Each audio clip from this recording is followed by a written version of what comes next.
Bonjour, bienvenue dans ce tutoriel qui porte sur la création d'une vidéo de type Procast.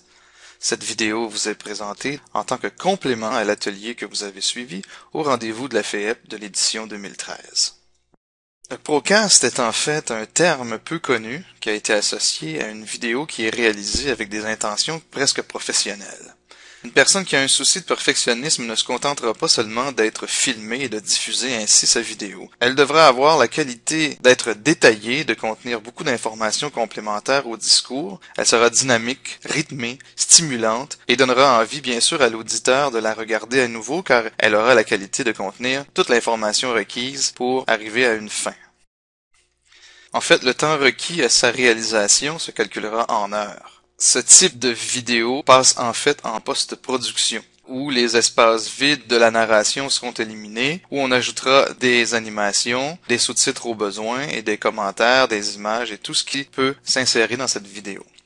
Elle contiendra un générique, c'est une des choses qui la démarque. Cette vidéo est en fait un mini-film, donc elle a un générique de début accompagné d'une musique, trame sonore qui doit être libre de droit et mentionnée à la fin du générique. Et il restera bien sûr à l'auteur la tâche de décider s'il insère une vignette de lui-même en superposition à la vidéo, comme ceci. Les outils qui seront utilisés. Donc d'abord nous aurons des logiciels. Certains gratuits, d'autres payants, dont Microsoft PowerPoint pour ses qualités graphiques et ses animations. Photoshop, le logiciel de retouche photo et d'image qui est le plus répandu. Il est toujours possible à ce moment-là d'utiliser à peu près n'importe quel logiciel de traitement d'image, en autant qu'on puisse sauvegarder ces images-là au format .jpg. TechSmith Camtasia Studio 7, c'est l'outil principal qui sert à créer ici les vidéos. Il existe peu de logiciels de capture vidéo qui aient autant de qualité que celui-ci. Le rythme des images peut s'étendre jusqu'à 30 images à la seconde, ce qui laisse un beau fini dans le mouvement, contrairement à d'autres logiciels qui sont limités parfois à 10 ou même à 15 images à la seconde et où l'animation est souvent saccadée. C'est donc grâce à Camtasia qu'on va éditer et c'est également dans Camtasia que l'on va pouvoir insérer les objets, les animations, les images et tout ce qu'on désire insérer dans notre vidéo, incluant la musique. C'est directement à partir de Camtasia Studio 7 que la vidéo sera ensuite mise en ligne dans YouTube. Bien sûr, quand on importe les formats musicaux, le format le plus répandu, c'est le format .mp3. Camtasia Studio, lui, accepte les fichiers sonores qui sont au format .wave. Donc, il va falloir utiliser Format Factory, qui est un logiciel gratuit, qui permet de convertir tous les formats audio. Pour un son d'une bonne qualité, j'utilise un casque avec micro USB. Le mien est celui de la compagnie Logitech, il en existe d'autres. Et je demande à Windows de l'utiliser comme micro par défaut. Pour la musique libre de droit, je visite habituellement le site Jamendo, parce que sur Jamendo, on retrouve environ 40 000 artistes de divers styles, et on peut télécharger librement les albums et utiliser leurs chansons à des fins soit privées, soit commerciales. La sélection est très grande, donc ça en fait un site qui est très conseillé. Pour créer un générique, j'ai dit tout à l'heure que PowerPoint était un excellent support pour le générique. Encore faut-il savoir l'utiliser correctement. Pour une vidéo en HD, il est conseillé d'utiliser le format 16:9. Format 16:9, c'est le format que la plupart des ordinateurs utilisent en ce moment. Il faut de préférence éviter le format 4:3, qui est en fait le format des anciens téléviseurs, donc écran moins large. Pour arriver à formater une présentation PowerPoint en 16:9, il suffit comme d'habitude d'ouvrir une présentation PowerPoint. Celle-ci est au format 4:3. C'est le format par défaut qui est présenté par PowerPoint. Donc si je maximise, je vois ici qu'à gauche et à droite, des bandes noires sont insérées. Donc je ne peux pas profiter de l'entièreté de mon écran. Si je veux remédier à ce problème-là, je dois aller dans l'onglet Création, Mise en page. Et dans Mise en page, à Affichage de l'écran pour les diapositives dimensionnées, le menu déroulant nous offre ici le format 16:9. Une fois sélectionné, voici ce que ça donne. C'est la même diapositive. Et une fois maximisée, voilà qu'elle occupe tout mon écran. On insère les éléments essentiels tels le titre, la date et le nom du réalisateur sur la diapositive qui va éventuellement nous servir de générique de début. Et on essaie d'en dire le plus possible sur les contenus dont on souhaite discuter. Une fois sur la table de montage, il sera possible d'insérer des objets qui pourront par la suite nous servir à insérer du texte et compléter ainsi l'information qu'on aurait omis d'insérer. L'auteur de la vidéo aura pris soin d'établir un plan d'action. Il aura préparé ses documents, ouvert les programmes et les pages web nécessaires. Il aura trouvé sa musique et il l'aura convertie au format .wave. Et le tout sera regroupé dans un même dossier de travail. Il reste alors à démarrer la présentation PowerPoint et à faire défiler les diapositives préanimées après avoir démarré l'enregistrement avec Camtasia. Au démarrage de Camtasia Studio, on tombe dans la fenêtre principale du logiciel où on doit aller sélectionner Enregistrement de l'écran. Je m'excuse ici, ma version du logiciel est en anglais, mais je crois qu'on arrive quand même à se débrouiller. Donc en appuyant sur ce bouton, on voit que le contour de mon écran s'est sélectionné et qu'une fenêtre ici s'est ouverte. Cette fenêtre est très importante étant donné qu'elle représente les contrôles. Il faut s'assurer ici qu'on a sélectionné le plein écran, sinon on peut toujours le configurer autrement. Que la webcam est allumée au cas où on voudrait insérer une image de soi-même.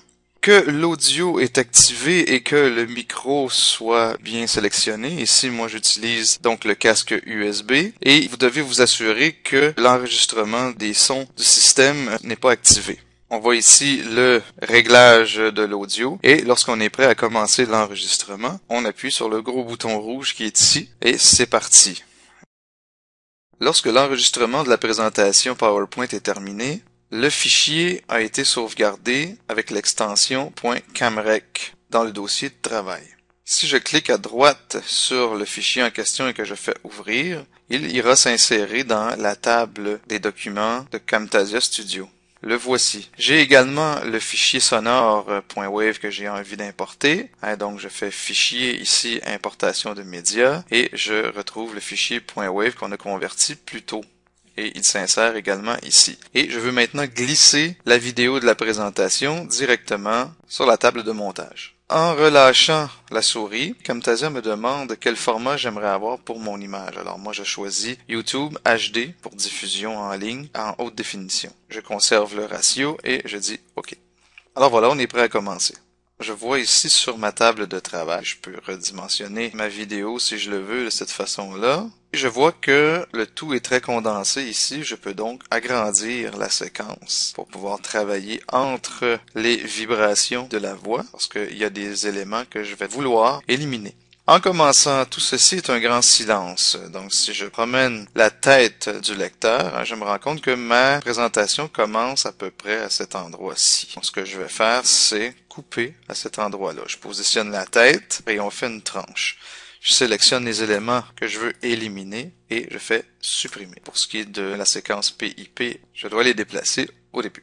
Je remarque dans ma vidéo qu'il y a la vignette avec mon visage dedans. Je n'ai pas envie de la voir, cette vignette-là. Alors, ce que je fais, c'est que je me place au début de la séquence et je vais chercher image dans image. PIP, Picture in Picture. Donc, je dois ici sélectionner l'image dans l'image, faire une sélection et lorsque je fais une sélection, en glissant plus bas ici, j'ai l'option cacher PIP. Je l'enfonce.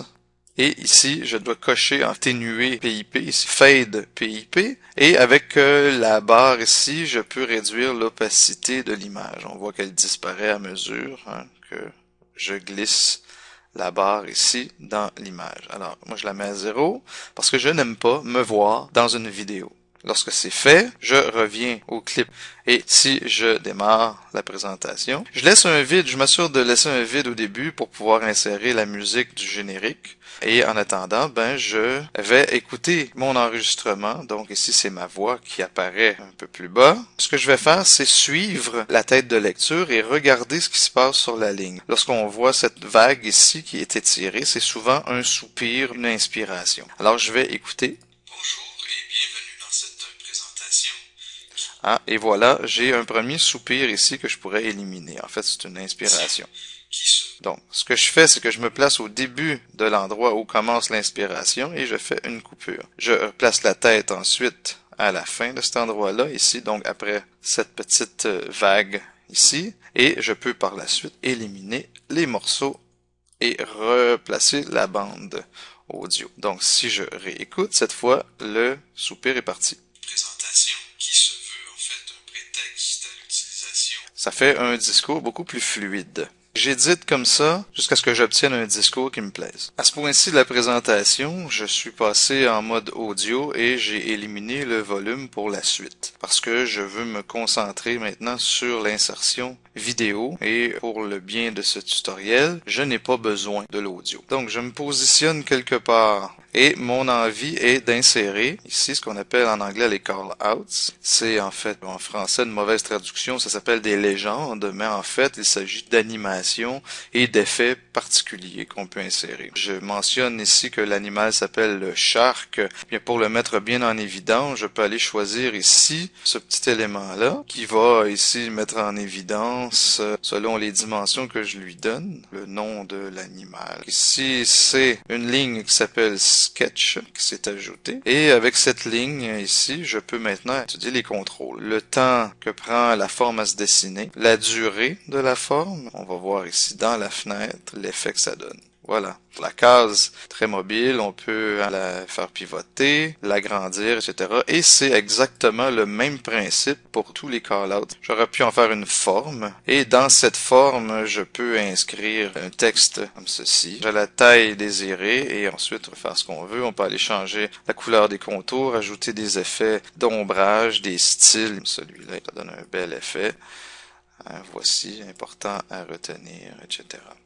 Je peux toujours insérer cette zone un petit peu embrouillée ici pour cacher un texte. On peut mettre en lumière seulement une partie du texte. Il est également possible de donner des effets au curseur.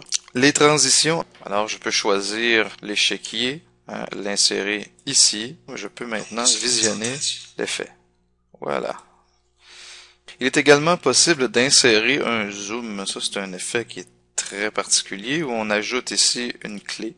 Puis on choisit un format grosseur d'image, par exemple. Si je veux vraiment faire un zoom sur l'image du chat qui est là, je peux régler ici, voilà.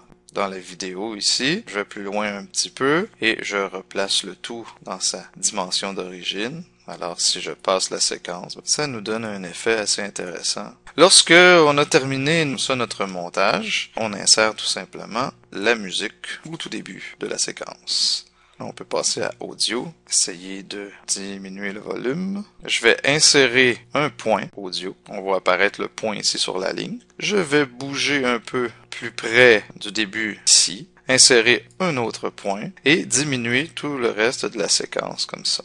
Et si je démarre la séquence au début et que j'écoute. Bonjour et bienvenue dans cette présentation qui se veut en fait un prétexte à l'utilisation de Camtasia Studio et de ses éléments. Mon nom est Martin Bouchard et je vous accompagnerai au long de cette présentation. Vous venez de voir les bases de tout ce qui est possible de faire dans Camtasia. Il reste maintenant à vous assurer à la toute fin que vous avez inséré les sources, en particulier la trame sonore ici. On remarque que le nom de l'artiste a été inséré sur la diapositive ou générique de fin. Lorsqu'on est satisfait de notre produit, il reste à aller dans Production ici et choisir Partager sur YouTube.